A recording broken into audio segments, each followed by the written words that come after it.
The Old Man and the Sea, for example, is one of my favorite books. And The Old Man and the Sea is one of the best metaphors for, I think, how to have a genuinely engaged experience in life. And it's not about that. Ernest Hemingway at the beginning doesn't say, today we're going to be implementing these 5 tips and tricks.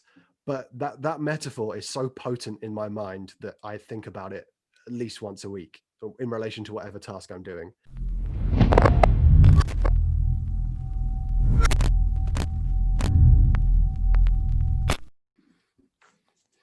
We are back again with CD edition of the Propane Business Podcast. I should clarify, CD only refers to if you're watching this on YouTube, because British winter and it's getting dark so quickly, and I haven't yet invested in one of those makeup ring lights yet. So we both he's gonna look beautiful when he has, by the way. Flawless. Oh my. So we're here with Alex, and we want to talk about 3 reading habits that turn your brain into mush. And we are privileged to have a man with a writing degree in their building. So Yes. he knows a thing or two about reading and books and stuff. Yes, many books. It was just so my master's degree at Columbia was just like, well, I don't know if you had the experience with being a doctor of just, well, you talked about like a fire hose, like trying to drink from a fire hose and catch as much water as possible. It was very much the same with fiction books and loads of different kinds of books with my degree. And I think there's stuff that you gain from that, and there's stuff that you lose, and we're definitely going to talk about that today in terms of reading habits. You know what? I would take medical degree any day of the week, because being told like, quick, read Pride and Prejudice by Friday, you'd be like, oh mate, like, and it's always Pride and Prejudice, isn't it? It's always like, that's the GCSE no, not in the masters. Once you unlock the master's degree, you go a bit more off the reservation with some stuff. I've read some interesting shit, but yes, we can talk about some of that today. Let's do it. So I think reading mistake number 1 is not focusing on, so just treating reading as a passive thing where like you're basically the sieve and the information just comes in and passes right through you. There has to be some degree of consolidation or active recall, which doesn't have to be that you're taking these like amazing notes and making flashcards or any of that, unless that's the depth of recall that you need for the book. But it could simply be when you close the book or when you finish a chapter, just going, what was that about? Or what's the main takeaway for that? And just that little bit of reflection, the data shows that it bumps up recall by a massive whack. I'm going to make up a percentage here. 16,000%. 16,000. Yes. No, I think I've seen that in the literature somewhere. Yeah. But no, I totally agree. I think it's so important. And, you talked about, you don't have to have flashcards, you don't have to do stuff like that. Obviously, in my writing degree, we were trying to learn to write. So a great thing would be to try and emulate the writing you just saw. Now, in terms of if you're running like a personal training business, obviously you're not trying to write Pride and Prejudice. Or well, you might be. Pride and Prejudice with gains would be a fascinating read. But in terms of kind of how to apply that to your own learning, if it's a non-fiction book and there's some business concepts in there, actually writing down what those concepts are and thinking, how can I apply those to what I'm doing? Or maybe even having a conversation with someone as well. That's why book clubs work. That's why people have book club, well, for many reasons, but the social aspect of sharing and discussing stories and discussing ideas. Such a good point. I always thought book clubs were really lame, but actually looking back, it's like, it's not about like not having any friends and that being the substitute for, it's like, it's about the book. It's about really digesting that idea. Digesting ideas in there and having open discussion and seeing how different people interpret those different things. And I think there's a lot of lessons in terms of, life in general, but in terms of if you're doing it for business, like if, for example, you had someone else who's a friend who's a personal trainer and you're like, or if it's maybe you're trying to be more productive and you have someone in your life who's also trying to be more productive, if you both read the book at the same time and then you have someone to reflect those ideas off. I mean, look, that's why I think you and Johnny are so successful with Propane, is that you built that together. That's, I think, one kind of key thing to the success, is that you could absorb concepts a lot better because you had something to bounce it off as opposed to the interior of your brain. Yeah, and we've got quite a nuanced, or like our opinion on reading is that on the one hand, you can end up mindlessly in acquisition mode and never Yes. implementing anything and just reading the next bestseller or the next one. Um, but on the other hand, it's not not doing any of it. And so finding the way to balance that by making sure that implementing is the focus and that you read with an intent, with a particular goal, solves that problem and stops you from procrastinating by acquisition of information. We Yeah. we had a podcast a few episodes ago called Why 90% of Business Books Are Bullshit. Mhm. And yeah, a bit of a clickbait title, but it's more about the fact that a lot of these books have the same core concepts repeated over and over again. And once you're reading the next book and it's only providing 10% new material, everything else is repetition, maybe you need to stop and think, have I done all of these things? Would I have been better off reading back over the last one several times and completely nailing it? It's not giving the author the respect that they deserve when you just bash through their book and stick it on the shelf, because that's their entire life work. And it could be a concept that if you only did that, it could change your life. If you only did that forever, you would be fine. Like, Deep work, for example. exactly. Yeah, 100%. Like, and this is, I think, going back to sort of the, you veered off into slightly one of our other points, which is about kind of rereading being an important part of not turning your brain into mush. But the active recall side of things, I think, is to avoid. So, that ensures that you are avoiding the passive consumption of just like words at me. And I'm not saying that doesn't work, because I think there is an element that does, but it's about like, you're going to spend time reading the book. How do you then make sure that time was even, was more valuable to you as a human being? And that is about, not being passive with the reading, having discussions about it, or as you said, like, even just, you close the chapter and you think, okay, what was the author actually trying to communicate? What was she saying about the issue that she's talking about there? And all of this kind of stuff is so key to how you can take the value of the 2-3 years that book has taken to write, and that the lifetime really that's taken to write, and actually take some material stuff to make your day-to-day experience of life better. Totally. And it's a bit of a cliche, the whole Bruce Lee, was it Bruce Lee? Like, fear not the man who's practiced 1,000 kicks, but the man who practices Just one one kick a kick. thousand times. Yeah. I think that if someone is constantly reading all the like top 10 Amazon list, they'd make for a good conversation. They'd make for a very good gobshite, but they would not. But I think they would be, if you have someone who's read only, let's say, E-Myth and Deep Work, like two very practical books about a very specific concept, and read that every month each, that person would be so dangerous. They wouldn't be a particularly interesting person, but you, but you can guarantee they'd be very dangerous.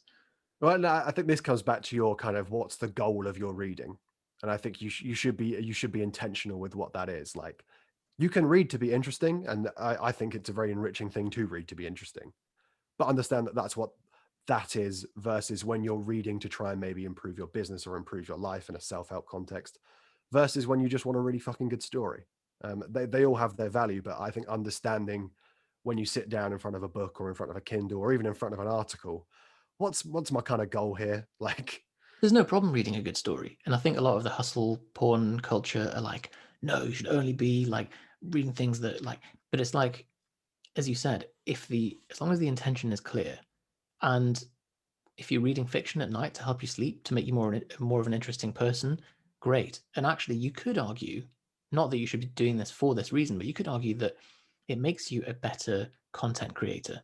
Because if you're yeah, just a all-round interesting person, someone that someone would like to go and have a drink with, and not just a all work, no play, dull boy, yeah, then content is just conversations. It's just having a conversation with your audience. And so if you can bring something interesting to the table and people enjoy listening to you, particularly in the form of written or podcast or um, email, if you're good at telling stories, which we covered in another episode with you, then that is one of the big factors in bringing someone on board, gaining their trust, and eventually doing business with them. Well, yeah, and I think it's a really interesting thing that's often ignored in that conversation about like, should I be reading business books? Business is that people that have written fiction have got people to listen to them for something that has no real tangible gain at the end of it. Like, obviously they've told a good story and it's exciting, but in terms of like, if you were to meet like econ an econ undergrad who was maybe a bit too rational, hyper rational, they would be like, I do not understand the benefits of this to me financially. And with fiction, it's that's literally something. So even by absorbing fiction as a business owner, if you're looking at it from that lens, you are learning from people that literally have figured out how to tell a story that doesn't even have a direct benefit to the person at the end of it. They are almost the best salespeople in the world, arguably. In that Copywriting is storytelling, and the skills overlap so much. so much. I would say it's why doctors are often boring people, because the medical training system doesn't leave any space for reading for pleasure.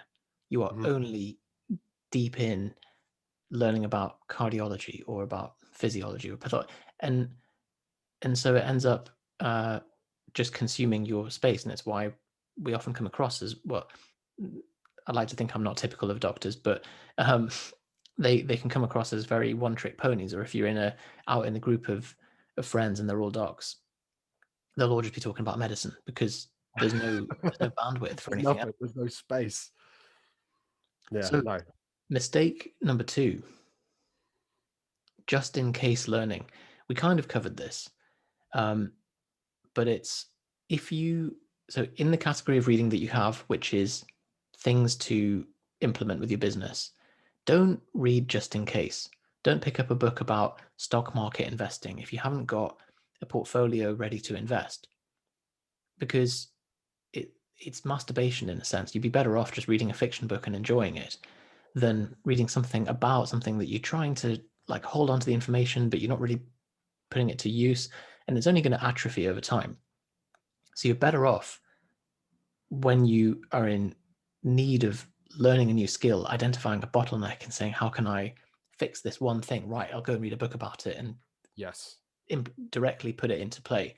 And that's really, Johnny is the extremist of that. And he's a Yeah. pretty productive guy. Yeah. He won't read a book unless it's trying to solve a specific problem that he's identified through action. And I That's think, I it. mean, that's a really, if you can get yourself to that place, you're in a much better position to have your business actually running in the world, as opposed to having all these, I mean, I know this is a podcast, so it is also more content to consume, but hopefully it's like, I mean, well, this is an even bigger thing, but about the information diet and the information you consume is, I'm sure there's going to be someone that's going to go really off the deep end. It's going to become this like general population psychology sort of thing. But the idea that the things that you think about and the things you expose your brain to are just as effective on your life as the food that you consume. Now, Big double-edged sword. You definitely. know, the and we I think we touched on this recently of when people say I haven't got time to read and they're scrolling the news feed for 2 hours a day, that is so worrying, Yeah. because it's totally indiscriminate, or worse, it's just what an algorithm decides that will get the most of your attention. Yeah. We'll get you angry by posting about this. Yeah, that's not enriching at all. And garbage in, garbage out, as you just said, like if the information you feed yourself becomes the content of your mind, then if you read rubbish, you're gonna only be able to produce rubbish. Exactly. But and then which again is why we come back to like why reading fiction might be important, because these are some of like the concepts that are talked about within fiction, within most of like the big fiction, or even like less big fiction. All of the concepts in there are generally Big applicable. fiction, is that like Big Pharma? It's not quite like, but like, like high literature, like pretentious, like people in tweed jackets and sitting in a room nodding and going, yes, these ideas of, you know, luckily that establishment's being slightly altered and some more voices are being allowed in. That's a different conversation. But if you go, so for The Old Man and the Sea, for example, is one of my favorite books. And The Old Man and the Sea is one of the best metaphors for, I think, how to have a genuinely engaged experience in life. And it's not about that. Ernest Hemingway at the beginning doesn't say, today we're going to be implementing these 5 tips and tricks. But that metaphor is so potent in my mind that I think about it at least once a week in relation to whatever task I'm doing. And it pairs with some of the nonfiction stuff that I've learned about, and some of the more science stuff. But reading fiction to have those metaphors at hand, your brain will connect ideas. It's an amazing little thing, the old brain. What's And interesting there is that's a fiction book that you've read a while ago, a mm, story that's tapped deep into your structures, yes. and the metaphors keep coming up in your head. Imagine, as a copywriter, if you were able to do the same with your audience, how much better would you sell people onto your program if the metaphor really hit home with them and they were like, oh shit, I need to get myself into shape because Alex said so. And Because Alex said so. But no, I mean, and I think, well, and this is the thing of like, so copywriting is arguably done at a slightly less engaged level than, for example, writing a book of fiction. It's just you can't because of the time trade-off. Like, Old Man and the Sea would have taken a very long time to write and a very long time to edit, and every single word, every single sentence, every single comma would have been looked at, and Hemingway would have thought, well, it's a weird one because the writer's kind of gauge is more of a intuitive thing of like, this feels like it's ready. So with copywriting, you're not going to be able to go to that extreme end of trying to write a best-selling classic bit of copy, but understanding and absorbing sentences that have had that level of attention paid to them is going to make your internal language kind of more in that kind of way, and you're going to be able to conjure up sentences that are more eloquent, that are more, no, it's not even about eloquence, because you get this like elitist education kind of side of things. It's not about eloquence, but it's about impactful, or more meaningful to you and to other people. And yeah, sorry, the that's a the, the side note, but most articulate, accurate, and incisive person that I know with the English language has just got the most incredible grasp of it. It was a guy I used to live with called David, and I asked him like, "What's the secret?" Like trying to find like what's the one key hack, and he was like, "Look, man, it's almost like asking a bodybuilder like, oh, what's the secret?" And they're just like, "Look, it's just total volume over time." And you're like, "Oh, but so." And that was his answer. He was like, "You just need to expose yourself to a lot of words, and then they just form the structures in your mind, and then you have command over them." So no, no real easy hack for that. no, not at all. Which and that will kind of bring us onto the next side of things, is that like, yes, you need to consume stuff, but kind of the third reading habit that is turning your brain to mush is reading a book that you don't enjoy because everyone else likes the book. Now, this is such a big waste of time. So, I mean, my kind of rule is, if you get 10% through a book and you don't like what's happening so far, just put it down. It's fine. And the cost that you spend, like, the weird thing with books is like, oh, I used to find myself with this when I was younger. It's like, oh, I don't know which one should I buy? I really want to like it. I really want to make sure it's, and like looking at the free preview, and like, that's a silly way to approach it, because the return on the, so Old Man and the Sea, I don't know what I'm going to be worth over my lifetime, but that metaphor, depending on how well I do, is either going to be worth 5 figures, 6 figures, 7 figures. I don't know. It depends where I end up in a but then even beyond like the monetary specific value, in terms of my ability to approach tasks and problems that I want to encounter, that book was like a tenner. Yes, I may have spent more on all the books I've bought over my lifetime, but it doesn't matter because I found that one. You know what I mean? The And return on investment is huge. It's like you entering multiple stocks, and if one of them makes 1,000% return, brilliant. and And I do think books are the are the startups of reading a book, is the investing in a really cool startup of knowledge and information. Does that make sense? yeah, they're basically modules that you can install in your brain. behavioral modules. And Even that is a metaphor. It's not, and yeah, this is the thing is that sorry, I just get very excited about writing. Continue, Yusuf. just loves metaphors. Mm. Um, so yeah, so reading a book that you don't enjoy because everyone says that you should, I think the other side of that as well is that you will just grind through a book that you don't enjoy, and having the courage to say, you know what, this isn't for me, and ditching it, and not feeling the ego hit of like, oh, but it's a classic, so I must be me that's wrong, like I must be deficient, so I'm going to just persist with it. I tried Lord of the Rings, couldn't stand it, thought it was an absolute, and there's probably people listening thinking like, how dare you, how could you, but it's just not for me. And like I gave it 110 pages, I think, and then I was like, no. And I know, I think you raise a really good point there about ego of like, just because everyone else says it's really good, you really want it to be really good. And some people will be like, well, no, I'm not an idiot. So I need to keep reading this because clever people or people I respect have said this is good. Fuck that, it's fine. Like there's infinite information out there if you want to go down the YouTube route. But in terms of books, like there's more than a lifetime's worth of amazing books out there. So if you find yourself not liking the way that one of them is presented, fuck it off, bin it off. Doesn't matter.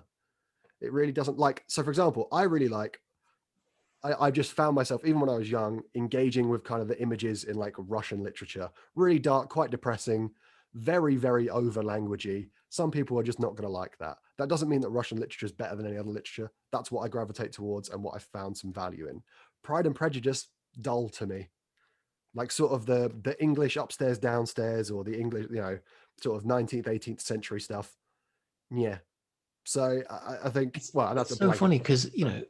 because culturally we're like 20s 30s British males, we fit a similar demographic, but I have a client who's reading Pride and Prejudice, and he literally described it as, it is sick and it's one of the funniest books I've read.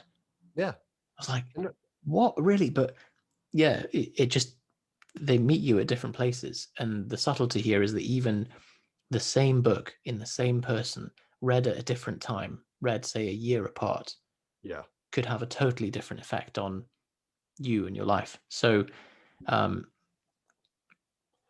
Well, so yeah, no, I think in relation to kind of, building off what we've been talking about, going back and rereading, like never doing that, thinking that once you've read a book once, it's completed is a flawed. I mean, it goes back to what we said at the beginning, but it's about making the most out of the books that really resonate with you.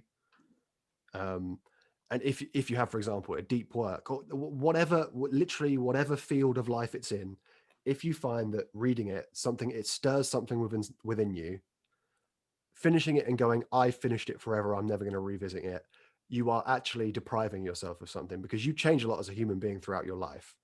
And really great books will kind of change with you or live with you in a different way. And and that can be nonfiction, that can be fiction, it can be anything. Um, but definitely refusing to revisit a book because you like there's a ton on the list of bestsellers that you haven't read yet, and you're like, oh, what if I'm missing something in here? yeah, that's the one I struggle with the most. And you're totally right. Like when you think, how many have you read and how many have actually been true gems? Probably a small percentage of them. So rather than like trying to find more, you can just double down and read the other one again, meet you at a different place, and you know that it's a good one because literally you have read it. So and this is and a there's huge one. always stuff you'll miss, and I think, I mean, this is a more of a a larger question about society, but the way that books are produced, it's very, very, very hard to get a real book published, and like the bar for that is so high. Now there's conversations you can have about like market trends and blah blah blah blah, but the fact a book generally makes it to market means that many people have appraised it and gone, yes, we think there is value in here, in if that's a fiction book, if it's a non-fiction book. So this is why, like, be careful of people that haven't that have. Well, this is why I'm not always anti publishing your own thing, but be careful if it's just someone's PDF versus if it's a book.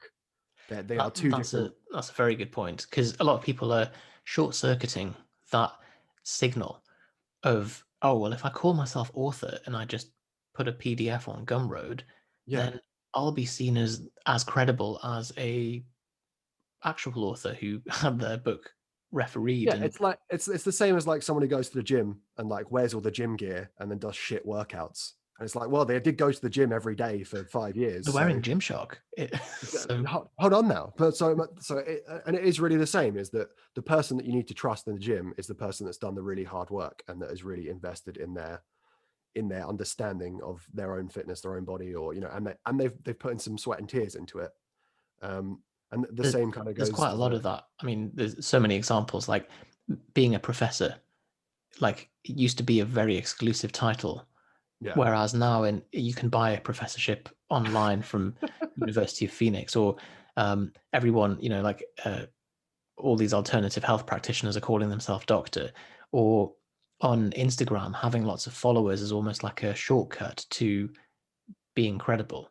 You can just buy Yeah. your followers, for example. These really are like false signals, and I think being this is a bit of a different conversation outside of the brain turning to, well, no, because it's still turning your brain to mush, is that looking for those gems, as we talk about, those things that really are resonant ideas, and doubling down on those. And whilst you should apportion time to trying to find these new gems, or if it's like a specific issue that you're facing, so like, if it's, I don't know, say in your business, if it was ads, like reading a book that's only about ads, not that's just general business practice, that's going to be useful to you.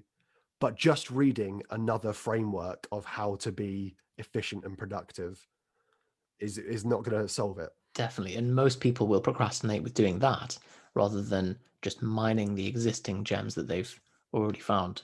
They'll spend more Yeah. time seeking new ones, that because grass is always greener, as human nature, isn't it? But Mhm. the boring stuff is to just take stock and be like, right, I've got all I need And right the thing here. is, it's not even boring. It's just less instantly appealing. Like there's less instant gratification in thinking, I'm going to read this book for the third time in the last 4 years.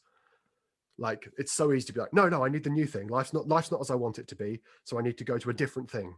And like, And the funny thing is, like, maybe it's just the way that our kind of reticular activating system is working for this, but every mistake that you have in business is reflected in fitness. And yeah, usually you've transcended those fitness mistakes. That if you are a fit pro, if you're someone that um, coaches people online, you've got over that initial fitness menopause of program hopping and looking for the ultimate supplement and training hack and so on. You've got a handle on it.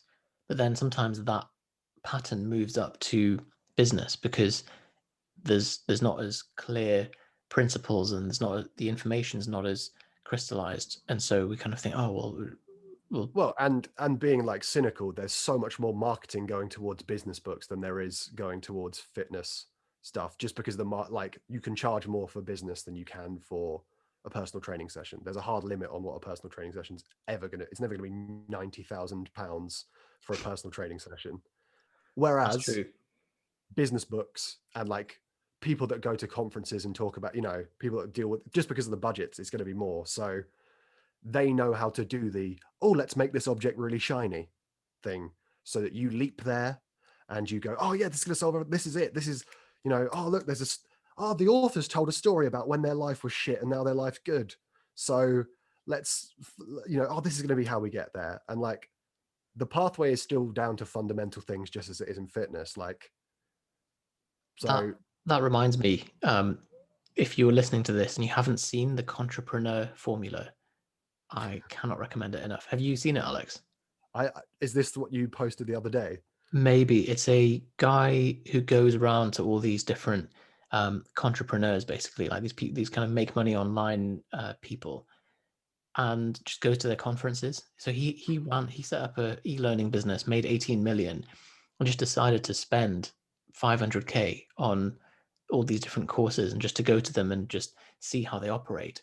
And he undercover films them all and just goes through all the like psychological tactics they're using, and stooges and fake people to stand in, and little manipulation things like, oh well, there's a lunch break now, but we're selling our stuff, and if you don't, if you go for lunch, then you're showing that you're not really committed and you don't want Oh it hard God, enough. yeah, And so clever. exactly. And so And so I think that's why it is difficult when you're trying to run a business to read the to not think that the next thing coming along is the new way. And I think there's also this technology is such an intimidating thing for a lot of people. Like just the idea of technology at large and like Facebook being some godlike thing that could, is it's all mathematical at the end of the day with Facebook. Like it's just some really, really clever mathematicians who have figured out how to do computing. But like that's what it is. And it's not being scared of it, I think makes people make weird decisions, irrational decisions because they don't understand it fully. Um, they're like, oh, online, oh, there's so it's so vast and infinite, which it is, but just like walking around the planet is kind of that would take fucking ages and would take forever. You'd still be walking, like it wouldn't well, or you could get a car. But anyway, that's a different that's a different debate. But Cool. does that make sense, or was that a bit of a It does. I lost you at the getting a car, but I think that's a good that's a good place to wrap up. We've definitely been through the main mistakes that people make, ourselves included. We're always subject to it. We have to keep ourselves in check with stopping the shiny object syndrome or having a clear ratio of seeking to mining. yes? So there we go. I guess beautiful. It's Okay. been the seedy hour here at Propane. See you next week for the next. Well, in fact, in 2 days for the next CD hour, Dun, dun, dun. because we're now 3 episodes a week. So check back. Your commutes and training time is sorted now because you've got our beautiful voices in your ears at all times. Okay, speak soon. See ya.